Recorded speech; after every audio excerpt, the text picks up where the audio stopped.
The sun was rising on the horizon, painting the sky with golden hues as Paul Davenport began another day at the university.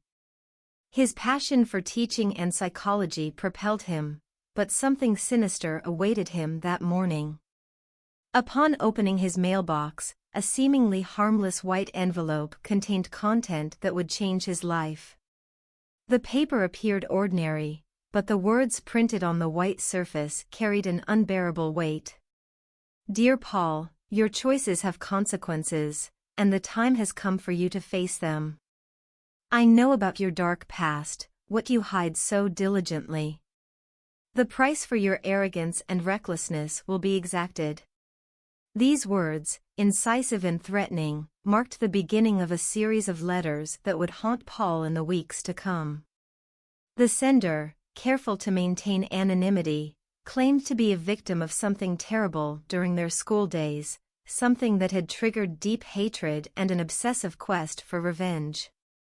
The messages went beyond simple threats, they delved into the wounds of the past, attempting to resurrect ghosts that haunted both the sender and the recipient. Every Friday, a new letter arrived, each more intense than the previous one. Details were meticulously laid out, revealing a frightening precision in the information. The sender was determined to unravel the layers of Paul's past, exposing the shadows he had desperately tried to keep hidden. Do you think you can simply move on, ignoring what you've done? Another person's life was cut short by your recklessness, and you deserve to pay for it, declared one of the letters. The cruelty in the words cut deeper than any knife, piercing Paul's soul with a remorse he had tried to bury for years. Paranoia set in with each threatening letter. The missives not only unearthed a painful past but also instilled a growing fear for the future. The unknown person behind those words seemed always to be watching, waiting for the right moment to reveal Paul's deepest secret to the world. The nights became a battlefield for the university professor. Sleep eluded his eyes, replaced by nightmares. The past, which he had tried to forget, resurfaced with overwhelming force, destabilizing the already fragile structure of his sanity. Faced with the distressing dilemma, Paul turned to his only confidant, Jane. Known since college, they shared a friendship forged over the years. If anyone could help him uncover the truth, it was Jane. Jane's office became the headquarters of the investigation. Both delved into the letters, examining every detail, searching for clues that could lead to the enigmatic sender. Jane was determined to unravel this mystery and restore peace to her best friend. However, as the letters multiplied, discomfort grew between them. Paul felt embarrassed in front of Jane, with his vulnerability exposed and the fear that she would judge his past choices. Jane, in turn, shared the frustration, realizing that solving this puzzle could shake the foundations of a friendship built over years.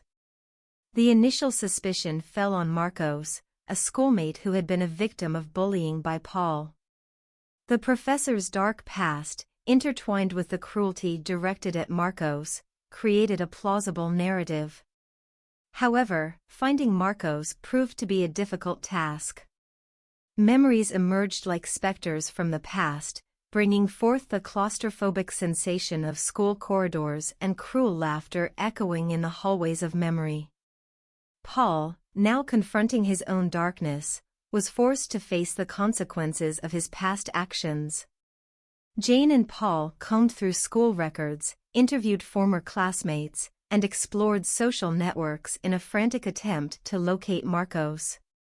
However, time and lack of concrete information became insurmountable barriers. Clues about Marcos were vague and inconclusive. Contradictory accounts and blurry memories made it difficult to discern the truth about the former classmate. With each step forward, there seemed to be a setback, as if Marcos's past were shrouded in an intentionally dark veil. Nightmares persisted, but now they were accompanied by a sense of despair and helplessness. Marcos's face, tormented by memories of the past, appeared as a specter in his disturbing dreams. The climax of this journey occurred when, after weeks of arduous investigation, Jane finally found a promising lead. An old schoolmate provided information about Marcos's whereabouts, indicating a possible place of residence. Hope resurfaced, but the truth that would unfold would be more painful than anyone could imagine. On a sunny afternoon, Jane and Paul headed to the provided address, nurturing the hope of finally finding Marcos and unraveling the mystery. Upon knocking on the door, they were greeted by an elderly lady whose eyes reflected a life full of experiences and sorrows. Jane, respectfully, explained the reason for their visit, mentioning Marcos as a former acquaintance from school. The lady, with a melancholic expression, invited them in. The modest room was adorned with antique furniture and yellowed photographs, silent witnesses to a long life full of stories. Seated on a worn-out sofa, Jane and Paul realized that the truth they sought might be more complex than they had imagined. The lady, whose name was Anna, began to share her story. Marcos, her only son, had been a bright and promising young man, but his light had been extinguished too soon. He had departed from this world years ago, a victim of a relentless illness. The news hit Paul like a stab to the chest. The boy he once humiliated and persecuted was dead, not by the hands of the revenge he feared, but by a cruel adversity he could not have foreseen. Remorse tightened his chest, and the awareness of the role he played in Marcos's suffering became almost unbearable. Anna revealed that Marcos, in his final days, spoke little about his school past, preferring to focus on the joys and happier memories of his life. The pain of loss was still present in Anna's eyes, but there was a resigned acceptance in how she shared her son's story. The shock was like a cold wave, freezing every movement and thought. The news of his death took with it the hopes of getting answers directly from Marcos. Jane, looking into Paul's stunned eyes, knew that the true journey was only just beginning, and the greatest challenge was yet to come. The secret that haunted Paul now acquired a new dimension of complexity, and the only certainty was that future revelations would be accompanied by an immeasurable price. Meanwhile, Jane helplessly watched her friend crumble before her eyes. She wondered if, by unraveling the mystery, she would end up causing more harm than good. The moral dilemma tormented her, but her determination compelled her to continue. After the shocking revelation of Marcos's death, Paul plunged into a state of deep introspection. The guilt for the cruelty of his youth was now mixed with the sadness of losing a life that, in a way, he had contributed to complicating. Jane, concerned about her friend's mental health, was determined to help him find a way to cope with the weight now pressing on his shoulders. The weeks following the visit to Anna were challenging. Paul oscillated between moments of reflective silence and emotional outbursts of anguish. Jane, realizing that the resolution of the issue was not just finding Marcos but facing Paul's internal demons, stood by his side, offering silent support and a shoulder to cry on. One afternoon, while at Jane's house, Paul noticed that his friend had gone to a teachers' meeting. He wandered through the living room, feeling compelled to absorb some of the normalcy that Jane's routine provided. Passing by a shelf full of books and documents, something caught his attention. A white envelope, similar to those containing the threats that haunted his nights, was partially hidden among piles of paper. Curiosity, combined with the growing need to understand the truth, led Paul to pick up the envelope.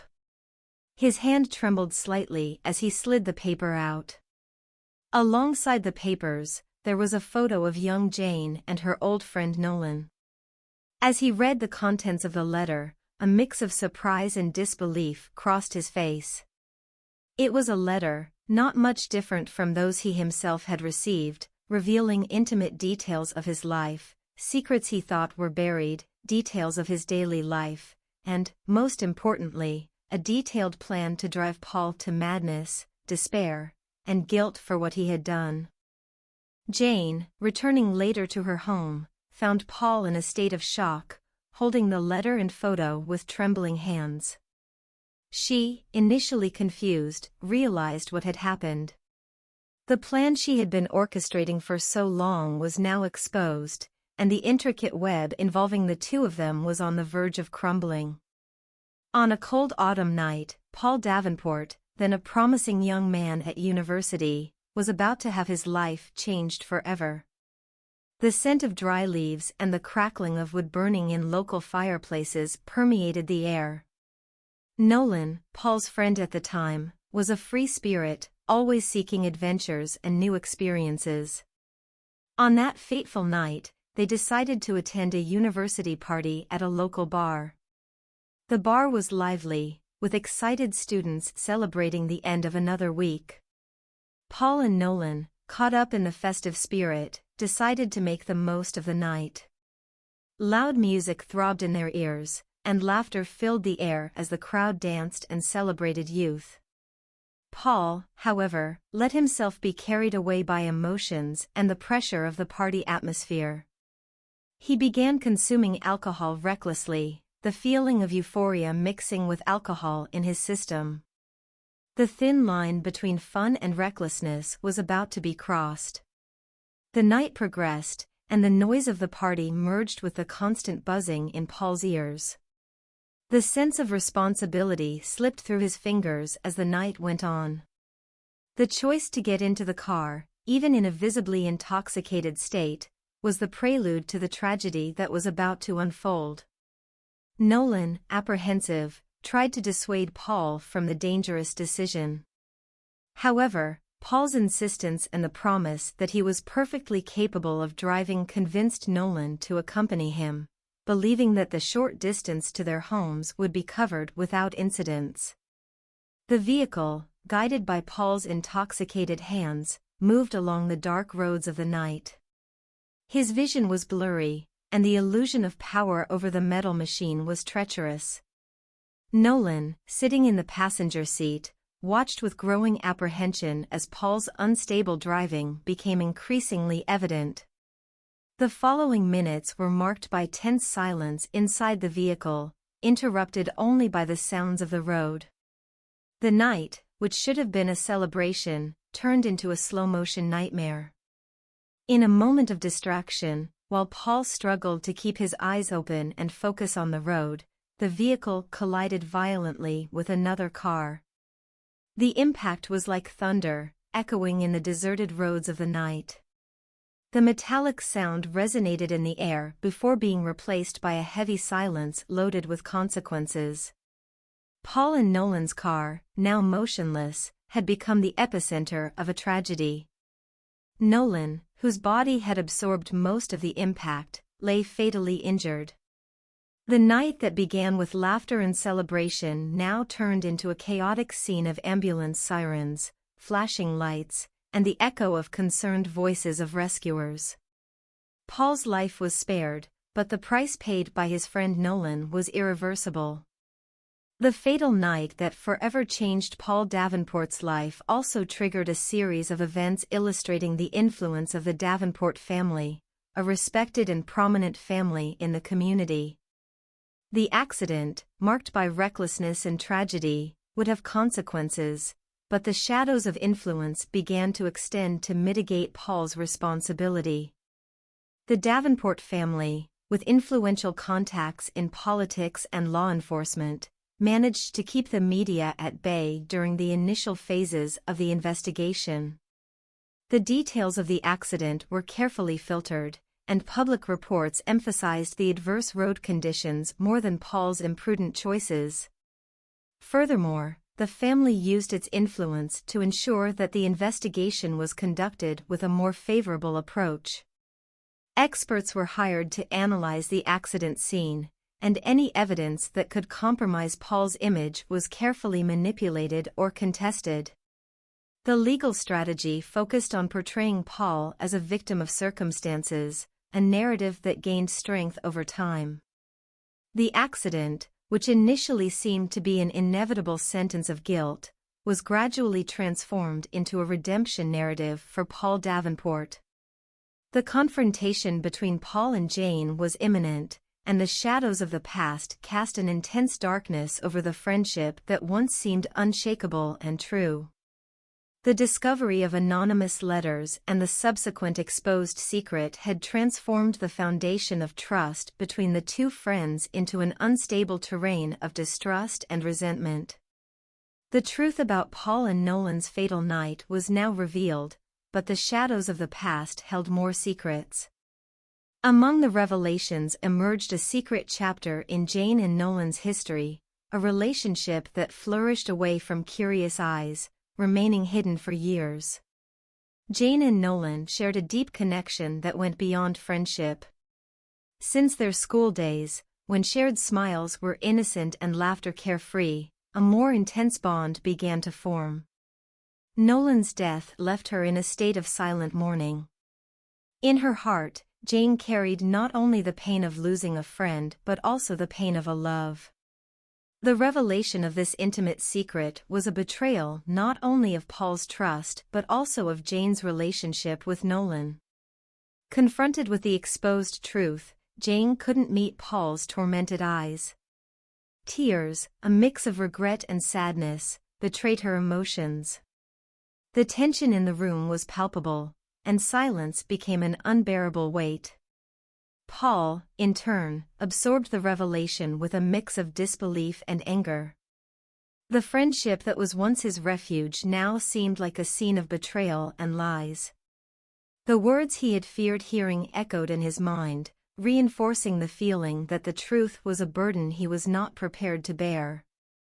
The moral dilemma, once centered on uncovering the truth about the past, now shifted to the crossroads of intertwined relationships. The choice between facing the truth and preserving the relationships that defined their lives became an agonizing challenge. As the sun set outside, casting its last rays of light on the tense scene, Paul faced the most difficult decision of his life. He knew that the path of truth could unleash a cascade of devastating consequences, but he also understood that the foundation of all meaningful relationships is honesty. Jane, aware of the impact of her choices, faced the inevitability of the confrontation. Tears rolled down her cheeks, reflecting the pain of betrayal and the heavy conscience of holding a truth that would inevitably come to light. The outcome of this complex narrative remained suspended on the threshold of Paul's decision. The truth, like a double-edged sword, awaited to cut the ties of the past or consolidate the shaken foundations of fractured relationships. In the dimness of the room, Paul made a painful but inevitable decision. He took a deep breath, releasing the words hanging in the air. Jane, we need to face the truth. We can't build our present on lies and omissions. The words echoed, breaking the tense silence. Jane, now vulnerable with tears in her eyes, understood that redemption would require facing the consequences of her actions. The truth, as devastating as it was the only way out to heal the wounds and rebuild what remained of the shaken friendship. The days that followed were marked by difficult conversations, tears, and emotional confrontations. Paul, in his quest for truth, faced not only the events of the past but also the buried feelings that now emerged like turbulent waves. Their story, intertwined for decades, was in the process of being rewritten.